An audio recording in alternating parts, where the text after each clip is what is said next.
Live from the News Center in high definition, this is News Channel 8 on your side today. Good morning, everyone, and welcome to News Channel 8 Today. I'm Rod Carter. I'm Gail Guayardo. Today is Thursday, January 10th. In the headlines this morning, one man is dead and Hillsborough County deputy injured following a struggle during an undercover drug operation in Tampa. Overnight, the sheriff's office officially named Robert Gary Jr. as the suspect involved. More new developments coming up. The flu outbreak in Florida is keeping hospitals and walk-in clinics very busy. In fact, officials say flu cases in Pinellas County were up 40% in the last week of December. And it's the same situation across the nation. Health officials say at least 18 children have died from the flu. In Boston, officials declared a public health emergency.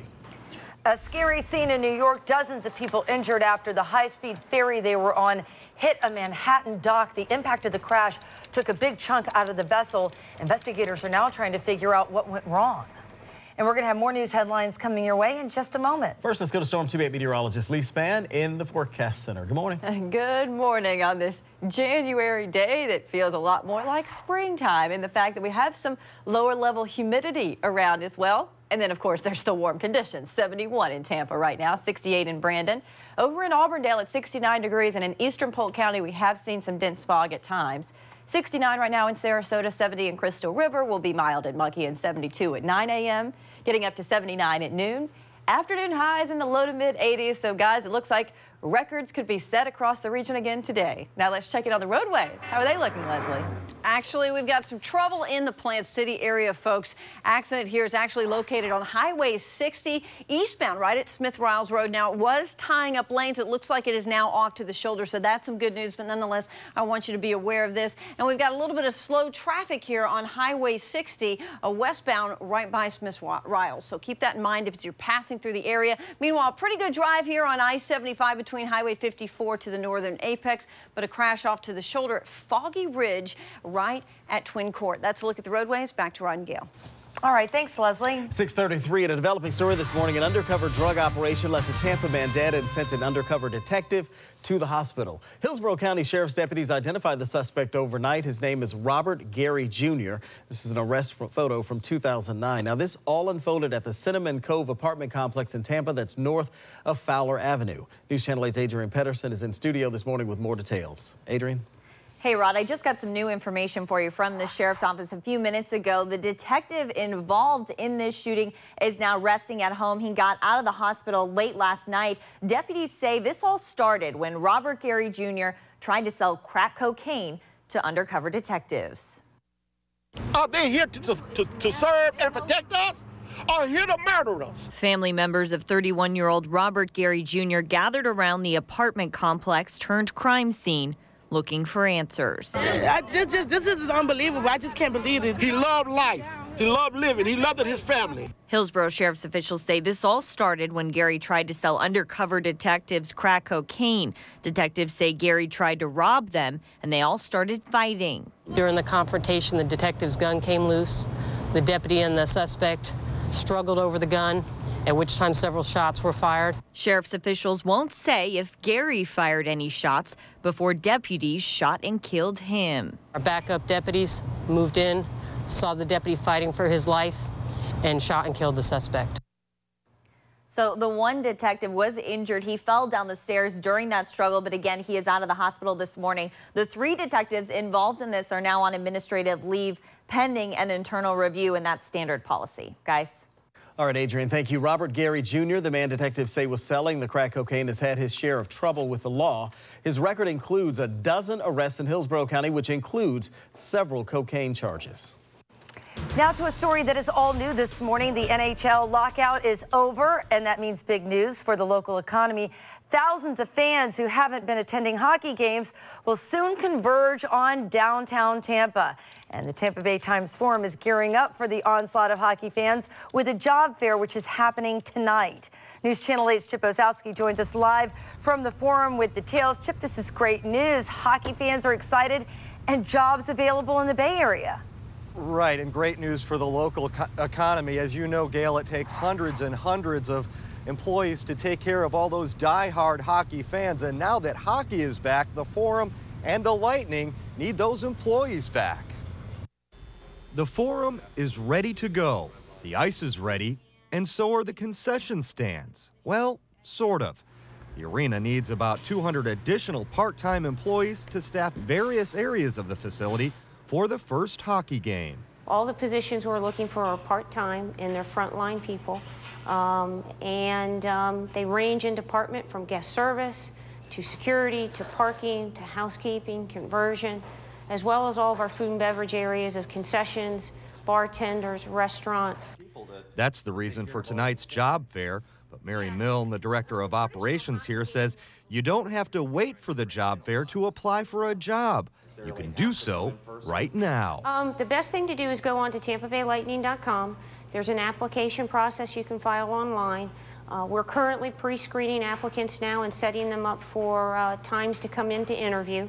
Walk-ins are welcome the night of the job fair. They may wait a little bit longer, but they're welcome to come. And the fact the organization is hiring hundreds of workers really highlights the impact hockey has on the local economy. Last year, I think we averaged 18,000 fans a game. So that's some 700,000 people a year that hockey brings down into the area. If you play playoff games, it's a little bit more. So obviously the economic impact is very big, and it's great for the city of Tampa and all of Tampa Bay that we're back in action. And tonight's job fair takes place here at the Forum from 5 to 9. Parking directions are on the Lightning's website. And once again, you don't have to wait for the job fair to apply for a job. You can do so online. Gail? This is such great news, and even for the businesses surrounding the Forum, you know, they'll probably be really busy too. Well, absolutely, and like the director of operations was saying yesterday and the VP of communications, we're talking about tens of thousands of people coming down, and that helps out Channelside, that helps out restaurants in the area, so it is huge economic news. Great shot in the arm. All right, thanks, Chip. Yep. You can get more details about the job fair on our website, WFLA.com. Just click links. A Pinellas County deputy lost his job, accused of using excessive force while booking a suspect. Video just released shows the May arrest of David Fowler, who was suspected of DUI. Now, it shows Deputy Desmond Quinn grabbing the suspect and throwing him down. Deputy Quinn told investigators he thought the man was combative and was going to spit in his face. The sheriff fired Quinn in October. Deputy Quinn has been in trouble before. An internal report says in 2010, he got it rough with an inmate in a wheelchair. Emotional testimony from the victim in a rape trial in Tampa. The case gained international attention after the woman tweeted about the attack. She was living on a school bus near Ybor City in May of 2011 when she says a man broke into the bus and raped her. Police arrested Charles Newbold for the crime. His attorney says the two had met and had consensual sex. The victim told jurors she had never seen Newbold. He then forces his hand so hard, his arm so hard against my neck that I can't turn my head to breathe.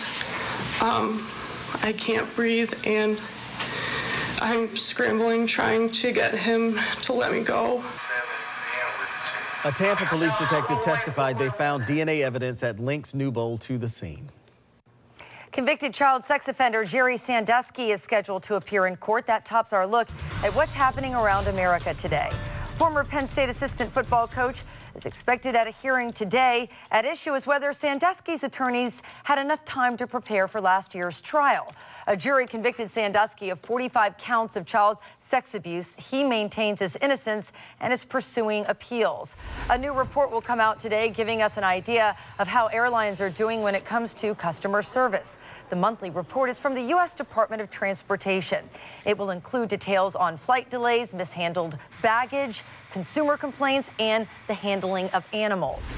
Later this morning, the Academy of Motion Picture Arts and Science will announce Oscar nominations. In the film category, Lincoln, Les Miserables, Argo, Zero Dark 30, and Django Unchained are expected to be nominated. The Academy Awards will take place next month. It's a lot of competition this year. Yeah, it is. Pretty good movies in there. 6:40, people in Virginia called 911 because they thought they'd seen a lion roaming around in their neighborhood, and they were right. Kinda. It's good stuff. And the state of Florida is offering cash prizes to whoever bags the most Burmese pythons. And an accident out in the Plant City area. We're seeing some slowdowns on Highway 60. I've got the details coming up with your True Speed traffic. And as the kids get ready to head off to school this morning, It's mild and actually a little bit muggy with some low clouds, even some fog in our interior communities like eastern Polk County. 70 degrees to start the day, an afternoon high of 82. That's very close to the record high of 85. So this January heat wave continues.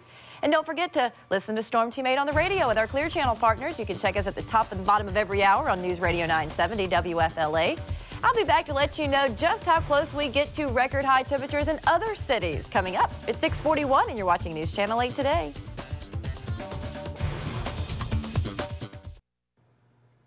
Get ready, hunters. The 2013 Python Challenge started this weekend. That's right. The state of Florida is declaring war on the Burmese pythons.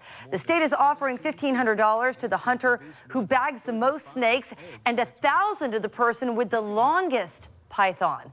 The Burmese pythons were brought here as pets, but many grew too big, and their owners released them into the wild. Now, with no natural predators, the snakes are taking over. Obviously, they're eating something down in South Florida, so we know that they probably are impacting our native wildlife. There is no exact count on the number of Burmese pythons in Florida, but experts believe there could be tens of thousands. The hunt begins this Saturday. A dog that was hit in the head with an axe is doing much better and enjoying his new home. Manatee County Animal Services hosted a special send-off party for the pit bull they named Axel. He got a chance to meet his fans and be reunited with the Animal Services officer who rescued him back in November. After months of recovery from this terrible injury to his head, Axel is now in a foster home. Authorities are still trying to find the person responsible for abusing him. A dog in Colorado, safe, sound, and warm this morning after a very scary experience on an icy pond. The bulldog fell through the ice, and you can see the news helicopters capturing the canine as it swims to the edge there. Couldn't get out, though. That was a problem. A rescuer attached to a rope ventured right on out to the ice and was able to pull the dog to safety. The bulldog shook itself dry, wagged its tail, and then ran off towards its owner. A dog in Virginia has people doing a double take. In some cases, it's even scaring some folks. That's because it pretty much looks like a lion. The 3-year-old Labradoodle looks so convincing it prompted some people to call 911. Hello, I'd like to report a lion sighting across Granby Street. Hey, I'm driving down Granby Street right before the zoo, and there was a lion that ran across the street, a baby lion. There's something ironic about these folks living near the zoo, by the way. The Labradoodle is named Charles. His owner had him deliberately groomed to look like the mascot of Old Dominion. That's pretty funny. Very convincing. Yeah, I have a girlfriend that has a Pomeranian, and you can kind of give them a little miniature lion cut.